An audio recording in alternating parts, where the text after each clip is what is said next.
Hi friends, ఈ రోజు special 10 కిలోల బోన్లెస్ చికెన్ పికిల్. మేము మా ఇంట్లో తయారు చేసిన మసాలాలతోనే ఈ పికిల్ చేస్తాము. ఎటువంటి ప్యాకెట్ మసాలాలు వాడము. చూడండి పికిల్ ఎంత కలర్ఫుల్ గా ఉందో, టేస్ట్ కూడా అంత బాగుంటుంది. ఎలా చేయాలో ప్రాసెస్ కి వెళ్దాం. 10 కిలోల చికెన్ తీసుకొని వాటర్ లో 2 సార్లు కడిగి పసుపు ఉప్పు వేసి బాగా కలిపి 5 నిమిషాల తర్వాత వాటర్ లో కడిగి బౌల్లోకి వెయ్యాలి. కొద్దిగా పసుపు కొద్దిగా ఉప్పు వేసి బాగా కలిపి స్టవ్ ఆన్ చేసి కడాయి పెట్టుకొని కుక్ చేయాలి. చికెన్ లో వాటర్ అంతా ఇంకిపోయిన తర్వాత కడాయిలోకి పల్లీల నూనె పోసుకొని నూనె వేడైన తర్వాత కొద్దిగా చికెన్ వేసుకొని కలుపుకుంటూ లైట్ బ్రౌన్ కలర్ వచ్చిన తర్వాత బౌల్లోకి తీసుకోవాలి. ఇలాగే చికెన్ మొత్తం లైట్ బ్రౌన్ కలర్ వచ్చిన తర్వాత బయటికి తీసి కరివేపాకు వేసి కరకరలాడుతున్నప్పుడు బయటికి తీసేయాలి. అల్లం వెల్లుల్లి పేస్ట్ వేసి కలుపుకుంటూ అల్లం వెల్లుల్లి పేస్ట్ కలర్ మారిన తర్వాత స్టవ్ ఆఫ్ చేసేయాలి. చికెన్ లోకి పచ్చడి మసాలాలు,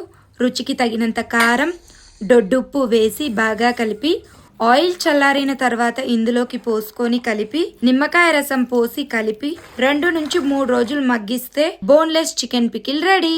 ఫ్రెండ్స్, మీలో ఎవరికైనా బోన్లెస్ చికెన్ పికిల్ కావాలంటే మా వెబ్సైట్ swarnapickle.com ద్వారా బుక్ చేసుకోండి, లేదా ఈ కింద వాట్సాప్ నెంబర్ కి కాంటాక్ట్ అవ్వండి. అందరికీ థ్యాంక్ యూ సో మచ్.